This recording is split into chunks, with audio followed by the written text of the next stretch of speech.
ഉപദ്രവിക്കുക. ചിലർക്ക് അങ്ങനെയുണ്ട്, കാണുന്ന മൃഗങ്ങളെയൊക്കെ ഉപദ്രവിക്കും. അതിൽ രസം കണ്ടെത്തുക. അല്ലാഹു നമ്മളെ കാക്കട്ടെ.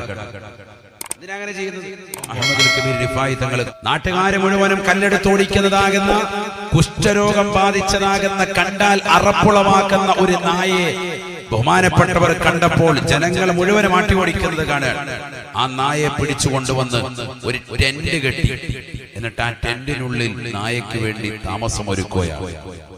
40 ദിവസം തുടർച്ചയായിട്ട് അതിനെ നല്ലതുപോലെ ശുശ്രൂഷിച്ചു. അതിന്റെ മുറിവുകളൊക്കെ മരുന്ന് വെച്ച് കെട്ടി അതിന്റെ പുറകെ നിൽക്കാൻ. ഇബാദത്തുകൾക്കൊന്നും ഒരു കോട്ടമില്ല. തൊട്ട ഉസ്താദെ 7 പ്രാവശ്യം കഴുകണ്ടേ? അത് തൊട്ടാ കഴുകുന്നതിന് എന്താ പ്രശ്നം? മസല വേറെ. ഇതിനെ ആട്ടി ഓടിക്കണമെന്ന് പറയുന്നുണ്ടോ? ഇതിനെ ഉപദ്രവിക്കണമെന്ന് പറയുന്നുണ്ടോ? അതിനെ കൊല്ലണമെന്ന് പറയുന്നുണ്ടോ? അതിനെ ഇടങ്ങേറാക്കണമെന്ന് പറയുന്നുണ്ടോ? പേ പിടിച്ച് നമ്മളെ മക്കളെ കടിച്ചിട്ട് തൊടണ്ടെന്നുള്ളതിനെ കുറിച്ചല്ല ഈ പറയുന്നത്. മറിച്ച് റോഡിൽ കൂടെ പോകുന്നതിനെയൊക്കെ കാണുമ്പോഴത്തേക്കും കല്ലെടുത്തെറിയ, കാണുന്ന ജീവികളോടൊക്കെ ക്രൂരത കാണിക്കുക. നമ്മൾ ഏറ്റവും നിസ്സാരമായി നിന്ദ്യമായി കാണുന്നതാകുന്ന മൃഗമാണല്ലോ നായയും പന്നിയും.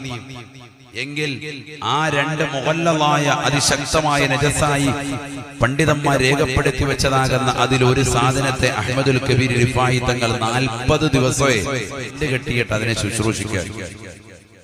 രോഗം ശമനം വരുത്തിയിട്ടാണ് അതിനെ വിട്ടത്.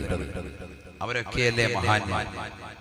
ഒരിക്കൽ അദ്ദേഹം നിസ്കരിക്കാൻ വേണ്ടി പോകുമ്പോൾ അഹ്മദുൽ കബീർ റിഫായി തങ്ങൾ കാണുന്നു തന്റെ കുപ്പായത്തിന്റെ കൈയുടെ ഭാഗത്ത് കിടന്നുറങ്ങാൻ. ആര്? ഒരു പൂച്ച കിടന്നുറങ്ങ. നിസ്കാരത്തിന്റെ സമയം എല്ലാം ചെയ്യുന്നുണ്ടോ? ഒന്നും ചെയ്യുന്നില്ല. ഇദ്ദേഹം എന്താ ചെയ്തെന്നറിയോ? ഒരു കത്രിയും കൊണ്ട് എടുത്തിട്ട് പതുക്കെ ഇവിടെ ഈ ഭാഗം കൊണ്ട് മുറിച്ചിങ്ങോട്ട് കൈയുടെ ഭാഗം മുറിച്ചിട്ട് കുപ്പായം പതുക്കെ അതിനെ അനക്കാതെ. പൂച്ച നല്ല ഉറക്കാം. പൂച്ചയാന്ന് ഓർക്കണം. ജസേനെ ഉണർത്തിയിട്ട് പൂച്ച കഴിഞ്ഞു. പക്ഷെ അതിനെ ഉപദ്രവിക്കും. കാരണം അല്ലാഹു സുബ്ഹാനഹു വ തആല നിശ്ചയിച്ച ഒരു സമയത്ത് ഉറക്കാണ് അതിനുള്ളത്. അതിന് തടസ്സം വരുത്തണ്ട. ഞാനായിട്ട് അഹ്മദുൽ കബീർ മുഖേന ഒരു തടസ്സം വരണ്ട എന്ന് കരുതിയിട്ട് ആ കുപ്പായത്തിന്റെ കൈയൊക്കെ മുറിച്ചു. എന്നിട്ട് കുപ്പായ ഇല്ലാതെ വന്ന് നിസ്കരിക്കുക. നിസ്കാരം കഴിഞ്ഞു തിരിച്ചു വന്ന് നോക്കുമ്പോൾ പൂച്ച അവിടെ ഇല്ല, ഉറങ്ങിയിട്ട് അത് എഴുന്നേറ്റ് പോയിട്ട് നോക്കുമ്പോൾ പകുതി കുപ്പായം കാണുന്നില്ല. എന്തോ ആയിക്കോട്ടെ, പൂച്ച അതിന്റെ വഴിക്ക്. ഈ കൈ അവിടെ കിടപ്പുണ്ട്. അപ്പൊ മൂപ്പര് ഇവിടെ വന്നിട്ട് പതുക്കെ ഒരു നൂലും സൂചിയൊക്കെ എടുത്തിട്ട് പതുക്കെ തയ്ച്ച്. അപ്പൊ അദ്ദേഹം ശിഷ്യഗണങ്ങൾ ഇത് കണ്ടിട്ട് അത്ഭുതപ്പെട്ടപ്പോ അവരോട് പറയാം, ഇവിടെ എന്താ സംഭവിച്ചു? ഒന്നും സംഭവിച്ചില്ല. പൂച്ചയ്ക്ക് അതിന്റെ ഉറക്കം കിട്ടി, എനിക്കെന്നെ നിസ്കാരം കിട്ടി. ആർക്കെങ്കിലും എന്തെങ്കിലും പ്രശ്നം വന്നോ? ഒന്നും വന്നില്ല. ഇങ്ങനെ ഈമാൻ മുറുകെ പിടിച്ച ആളുകൾ എല്ലാ ജീവജാലങ്ങളോടും കാരുണ്യത്തോടുകൂടി വർദ്ധിച്ചവർ. പഠിക്കണം. ഒരിക്കൽ ബഹുമാനപ്പെട്ടവർ ഒന്നു ചെയ്തിട്ട് ഇങ്ങനെ കൈ ഇങ്ങനെ വെച്ചിരിക്കണം, അനങ്ങാതെ ഇങ്ങനെ നിൽക്കുന്നത് കണ്ടപ്പോ ഒരു ശിഷ്യൻ വന്ന് പതുക്കെ വന്നിട്ട് കൈ പിടിച്ചിട്ട് ഇങ്ങനെ ചുംബനം കൊടുത്തു. ഒരു ഈച്ച വന്നിട്ട്, ഒരു കൊതുക് വന്നിട്ട് ഇവിടെ ഇരിപ്പുണ്ടായിരുന്നു. അത് അതിൻ്റെതാകുന്ന ആഹാരം എന്നിൽ നിന്ന് എന്താണോ കഴിക്കുന്നത് അത് കഴിച്ചുകൊണ്ടിരിക്കാൻ, അതിന് നീ തടസ്സം ചെയ്തു. അതാണ് അദ്ദേഹത്തിന്റെ ശൈലി, അവരുടെ സൂഫിസത്തിന്റെ ശൈലിയാണ്.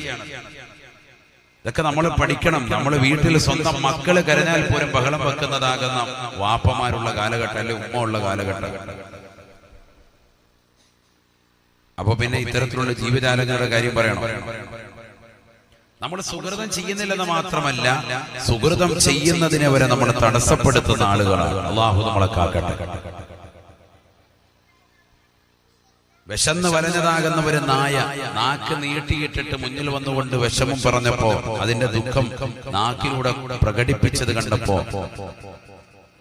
തൊട്ടടുത്തുള്ള പൊട്ടക്കിണറ്റിലേക്ക് കാലിൽ കിടന്നതാകുന്ന ഹുഫ ഷോക്കൂരി കയറുകൊണ്ട് കെട്ടിയിട്ട് വെള്ളം കോരി അതിന്റെ വായിൽ കൊടുത്ത് വെള്ളം ഒഴിച്ചു കൊടുത്തതിന്റെ പേരിൽ സ്വർഗം അല്ലാഹു സുബ്ഹാനഹു വ തആല കൊടുത്തു. ഹദീസാണ്, ആർക്കും നിഷേധിക്കാൻ പറ്റില്ല. എന്നാൽ അതേപോലെ പറയുന്നു, കെട്ടിയിട്ടപ്പെട്ടതാകുന്ന ഒരു പൂച്ച പട്ടിണി കിട്ടും, വീട്ടിൽ വളർത്തണം. ഇപ്പൊ ശ്രദ്ധിക്കേണ്ട വിഷയം. കാരണം പൂച്ചയെ കെട്ടിയിട്ടിട്ട് പട്ടിണി കിട്ടതാകുന്ന വ്യക്തിയെ അല്ലാഹു സുബ്ഹാനഹു വ തആല നരകത്തിലേക്ക് എറിയപ്പെടുമെന്ന ഹദീസിൽ കാണാം. നരകാവകാശിയായ കാരണമായി തീർന്നു. കറക്റ്റ് സമയത്ത് വെള്ളം കൊടുത്തില്ല, അതങ്ങനെ കടന്നിട്ട് മരിച്ചുപോയി. അഊദു ബില്ലാഹി, അല്ലാഹു നമ്മളെ കാക്കട്ടെ. ജീവജാലങ്ങളോടുള്ള കാരുണ്യം ഒക്കെ നമ്മൾ ശ്രദ്ധിക്കാൻ നിസ്സാരമായ കാര്യമല്ല. അമലു സാലിഹാത്ത് എന്ന് പറഞ്ഞാൽ കൊട്ടപ്പടി നിസ്കരിക്കുക എന്നുള്ളത് മാത്രമല്ല, ഇങ്ങനെയുള്ള ഓരോ നോക്ക്, നിങ്ങൾ സ്വർഗം കിട്ടാൻ കാരണമായത് എന്താണ്? കാലിൽ കിടക്കുന്നതാകുന്ന ഹുഫ ഊരി വിശന്ന് വരഞ്ഞ നായ്ക്ക് വെള്ളം കൊടുത്തതുകൊണ്ടാണ്, അല്ലാതെ 1000 റക്അത്ത് നിസ്കരിച്ചിട്ടല്ല. നരകത്തിൽ പോകാൻ കാരണം എന്താണ്? ഒരു പൂച്ചയ്ക്ക് കെട്ടിയിട്ടിട്ട് അതിന് വെള്ളം കൊടുക്കാതെ ഭക്ഷണം കൊടുക്കാതിരുന്നുകൊണ്ടാണ് നരകത്തിലേക്ക് ഇറങ്ങിയത്. ഒരു പക്ഷേ അവർ ഇബാദത്ത് എടുത്തിട്ടുണ്ടാവും, റബ്ബ് സ്വീകരിക്കൂല. എന്നതുപോലെ ഏതുകൊണ്ടാണ് രക്ഷപ്പെടുക പറയാൻ പറ്റൂല. നമ്മൾ നിസ്സാരമായി കാണുന്ന അമലുകളൊക്കെ റബ്ബിന്റെ അടുക്കൽ വലിയ സ്വീകാര്യതയാണ്. നമ്മൾ ഈ വാഴ